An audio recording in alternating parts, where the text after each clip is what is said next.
Bonjour, nous avons décrit les différents ressauts hydrauliques dans une leçon précédente. Maintenant, nous allons essayer de quantifier tous ces concepts en apprenant à calculer le ressaut à partir du lien qui existe entre les profondeurs d'eau à l'amont et à l'aval de celui-ci. Nous commencerons donc par écrire les équations du ressaut qui permettent d'en calculer les divers éléments, dont la profondeur conjuguée. Nous calculerons également les pertes de charge qui se produisent au droit d'un ressaut et enfin, nous verrons comment des axes hydrauliques a priori incompatibles se raccordent au moyen d'un ressaut.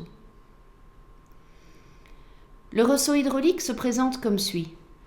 À l'amont, une profondeur d'eau faible et une vitesse importante, et à l'aval, une profondeur d'eau importante et une vitesse faible.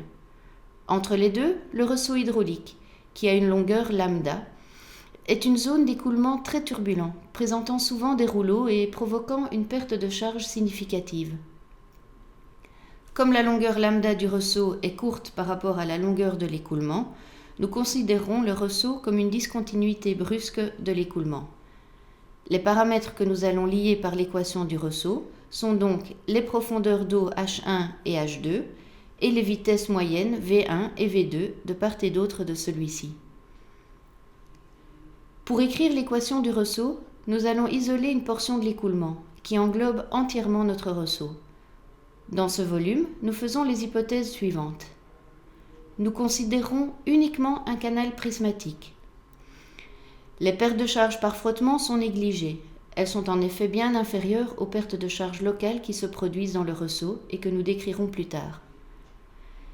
De même, l'accélération due à la pente de fond est négligée.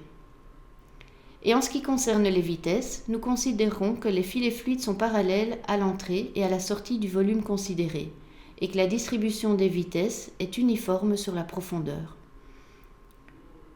Sur base de ces hypothèses, nous allons écrire l'équation de quantité de mouvement. Commençons par déterminer les forces qui agissent sur le volume considéré, soit le terme de gauche dans l'équation de quantité de mouvement. Le frottement et l'accélération de la gravité étant négligés, il ne reste que les forces de pression, qui sont hydrostatiques, puisque les filets fluides sont parallèles. Nous allons donc détailler ces forces qui constituent le membre de gauche de l'équation de quantité de mouvement. La force de pression hydrostatique sur une section, soit par exemple A1, s'exprime comme le produit de l'aire de la section considérée et de la pression PG exercée au centre de gravité de celle-ci.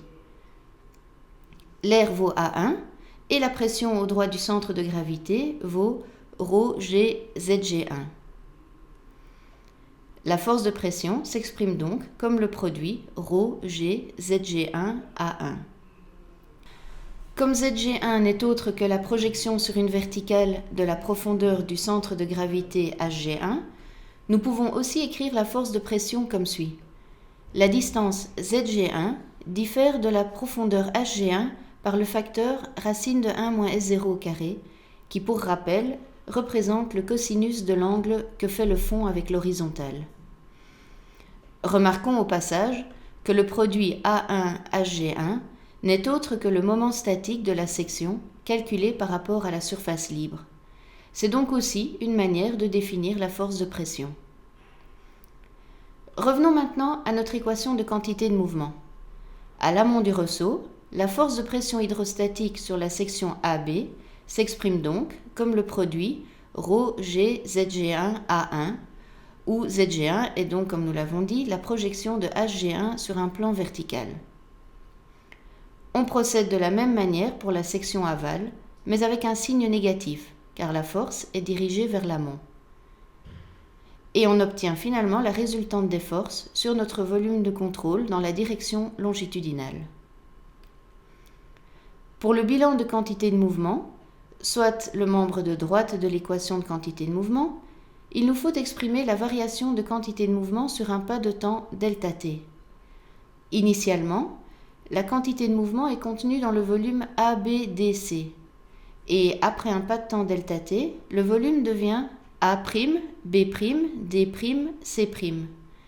La différence de quantité de mouvement peut donc s'exprimer comme la différence de quantité de mouvement entre le volume CD', D', C' et le volume AB, B'A'.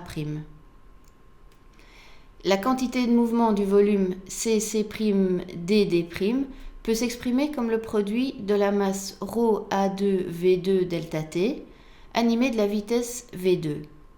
On procède de même pour la quantité de mouvement du volume AA'B', et on peut exprimer le bilan dans la direction longitudinale simplement en combinant les expressions précédentes. On combine donc l'expression des forces de pression et la variation de quantité de mouvement, et on obtient l'équation de quantité de mouvement du ressaut. Ensuite, en nous servant de l'équation de continuité pour faire apparaître le débit, on peut réorganiser les termes pour exprimer l'équation du ressaut de la manière suivante encadrée en rouge. Cette expression nous permet de définir l'impulsion totale F. Cette impulsion totale est une quantité conservée dans un ressaut. Cela signifie qu'elle est la même à l'amont et à l'aval du ressaut. Nous venons d'établir l'équation du ressaut en définissant la notion d'impulsion totale. Examinons maintenant de plus près cette fonction afin de comprendre ce qu'elle va nous apporter dans le calcul d'un ressaut. Si on représente graphiquement la fonction f d'impulsion totale, on obtient la courbe illustrée ici, qui présente les limites suivantes. Lorsque la profondeur tend vers 0, l'impulsion tend vers l'infini. Lorsque la profondeur tend vers l'infini, le terme en q carré tend vers 0, mais le terme AHG tend vers l'infini comme h carré. On a donc une asymptote en forme de parabole, comme indiqué par la courbe en pointillé bleu sur le graphique. On voit que cette courbe présente un minimum, que nous allons essayer de déterminer en calculant la dérivée de l'impulsion par rapport à h.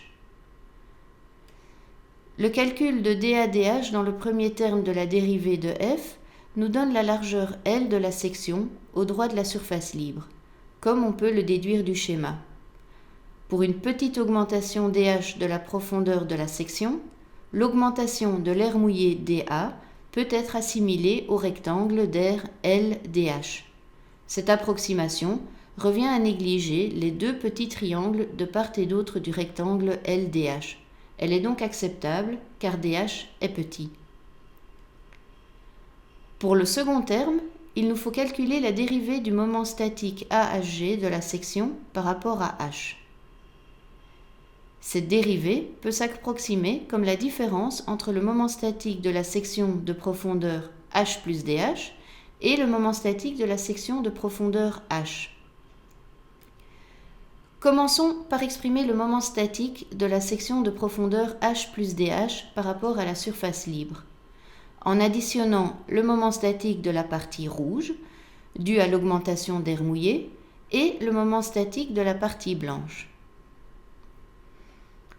On peut maintenant calculer la dérivée de AHG, et en négligeant les termes infiniment petits du second ordre, c'est-à-dire les termes en dH carré, on obtient la dérivée de AHG par rapport à h, qui vaut tout simplement l'air mouillé A.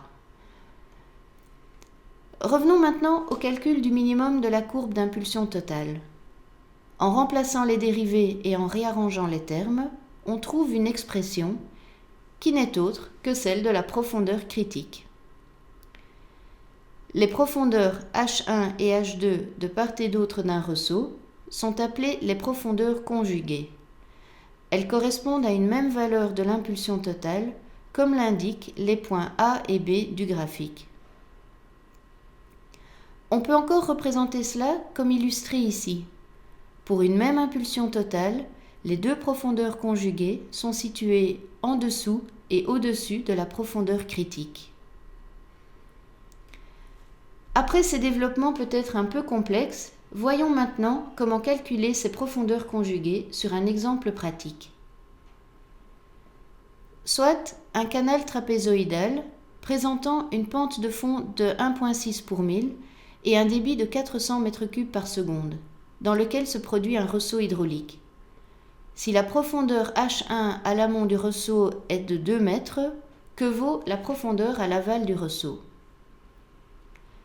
On commence par calculer la profondeur critique, qui vaut ici un peu plus de 3 mètres.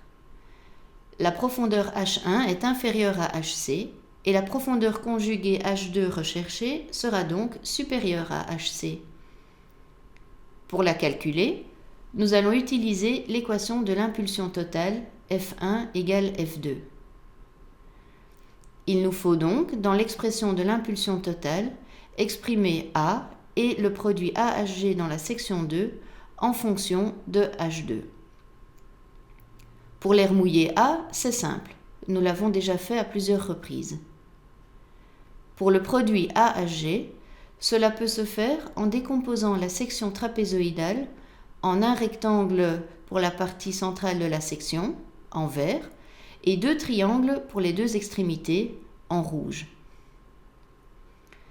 Donc, en partant de l'équation de l'impulsion totale, après avoir exprimé les termes de F2 en fonction de H2, on obtient une équation dont la seule inconnue est la valeur H2 recherchée. Cette équation ne peut cependant pas être résolue directement et il va falloir procéder par itération. Commençons d'abord par isoler le terme en H2 carré.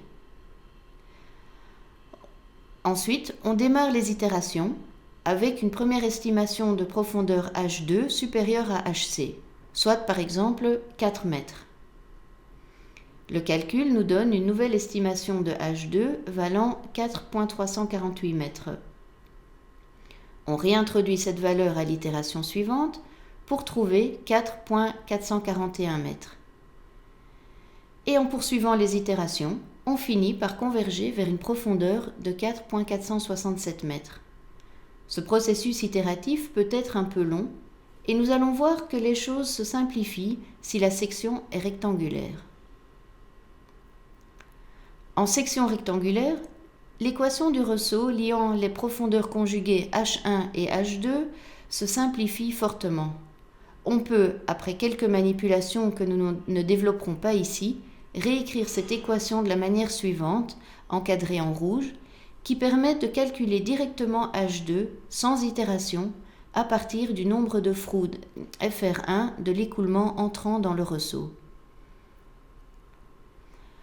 L'USBR, qui est en quelque sorte le ministère de l'Aménagement du Territoire aux États-Unis, a réalisé des mesures en laboratoire dans un canal rectangulaire à fond horizontal. Leurs résultats, illustrés sur le graphique, montrent que la formule encadrée en rouge permet de prédire la profondeur conjuguée avec une bonne précision, et ce, malgré les diverses hypothèses que nous avons faites pour l'établir. Illustrons tout cela sur le cas d'une section rectangulaire de largeur 20 mètres, soit le canal illustré ici, dans lequel coule un débit de 400 mètres cubes par seconde. Si la profondeur au pied du ressaut H1 vaut 1 mètre, que vaut la profondeur H2 en tête du ressaut? Commençons d'abord par vérifier que H1 est bien inférieur à HC. Avec HC valant 3,442 mètres, c'est bien le cas, et la valeur de H2 recherchée sera donc supérieure à HC. Pour appliquer la formule du ressaut en section rectangulaire, il nous faut commencer par calculer le nombre de Froude correspondant à H1. Celui-ci vaut 6,386, une valeur clairement supérieure à 1 qui indique un écoulement supercritique. On peut ensuite calculer la profondeur conjuguée H2, la profondeur en tête de ressaut, et on trouve 8,544 mètres. Dans ces conditions, la profondeur d'eau au droit du ressaut passerait donc de 1 mètre à 8,544 mètres. Nous avons développé de manière assez détaillée les équations relatives au ressaut. Mais n'oublions pas que le ressaut génère d'importantes pertes de charge. Il est d'ailleurs utilisé à cet effet dans divers dispositifs qui ont été décrits dans une précédente leçon.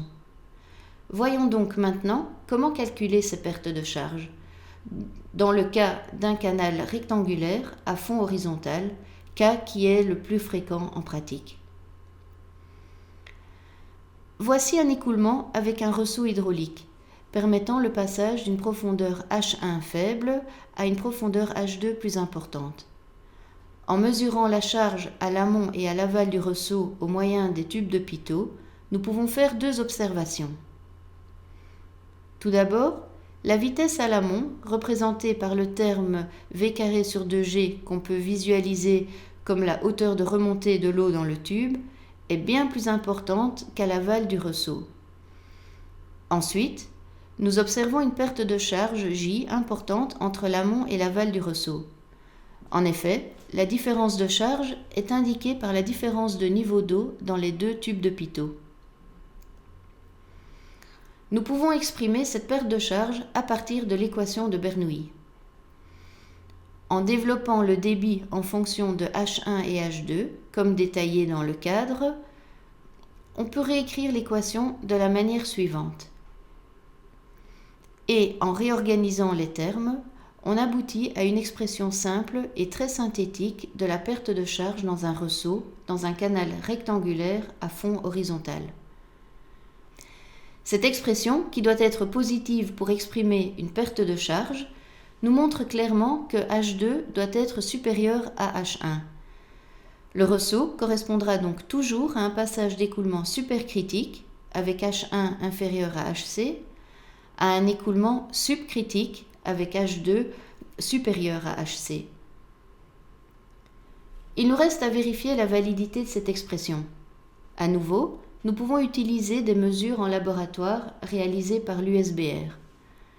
Nous voyons que les mesures s'alignent parfaitement avec la courbe théorique.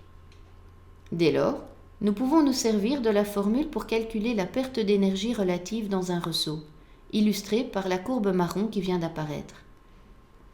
Par exemple, un ressaut classique avec un nombre de Froude de 5 nous donnera déjà 50% de perte de charge. C'est donc bien un excellent dispositif de dissipation d'énergie. Nous voici arrivés au terme de cette leçon. Nous verrons dans une prochaine leçon comment le ressaut va nous permettre de raccorder des lignes d'eau issues de régimes différents, qui peuvent a priori paraître incompatibles. En attendant, n'hésitez pas à refaire quelques calculs pour vous entraîner à manipuler les équations que nous avons vues. Bon travail!